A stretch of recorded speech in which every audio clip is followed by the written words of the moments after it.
tu as le droit d'avoir une belle carrière, de piloter ta carrière et de ne pas attendre que ça tombe, parce que ça, je le vois aussi beaucoup, de piloter ta carrière comme tu piloterais un business, de prendre le lead dessus.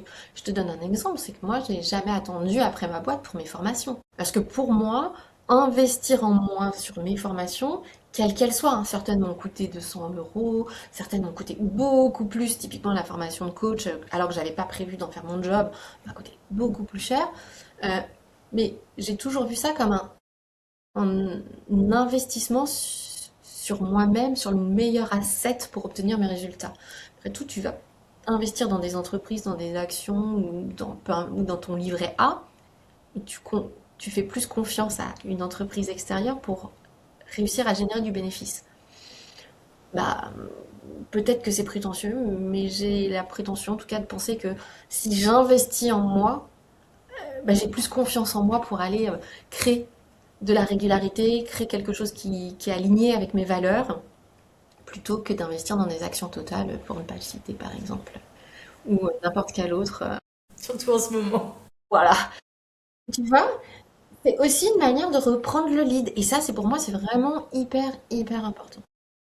Mais encore une fois, c'est des trucs qu'on te dit pas. Ça, t'as l'impression que tu sors de tes études, personne te dit va falloir que tu prennes soin de toi et que tu évolues en investissant sur toi. Enfin, personnellement, pourtant j'ai un bac plus 5 aussi, j'ai été dans des bonnes boîtes, mais à aucun moment on m'a ne serait-ce que titillé là-dessus, tu vois.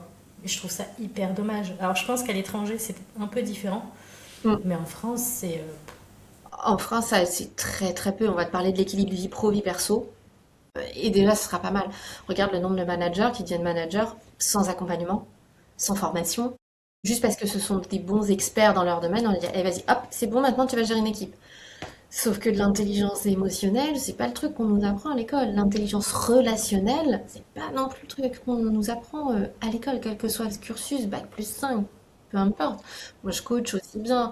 Donc, exécutif, parce que je vais m'adresser à des profils, souvent déjà des postes à responsabilité, des équipes à manager, en direct ou en indirect, hein, parce que tu peux être ce qu'on appelle contributeur individuel sans avoir d'équipe à manager, mais du management transverse. Comment tu fais pour fédérer des gens sur un projet, sur une mission, bah, sans être manager hiérarchique? Un, c'est faisable, mais bah, ça s'invente pas non plus, en fait. Et, euh, et c'est vrai que c'est quelque chose, même c'est le fait d'avoir aussi travaillé avec bah, à l'international, avec des personnes différentes, avoir côtoyé des partenaires, prestataires, des fournisseurs d'autres cultures qui m'ont permis de prendre conscience de ça et de pas lâcher. Et donc, je vais accompagner aussi bien des médecins qui sont en charge de cliniques ou en charge d'hôpitaux que des dirigeants qui ont leur propre business ou des managers ou des cadres dirigeants dans des petites ou grandes entreprises. Ça dépend complètement.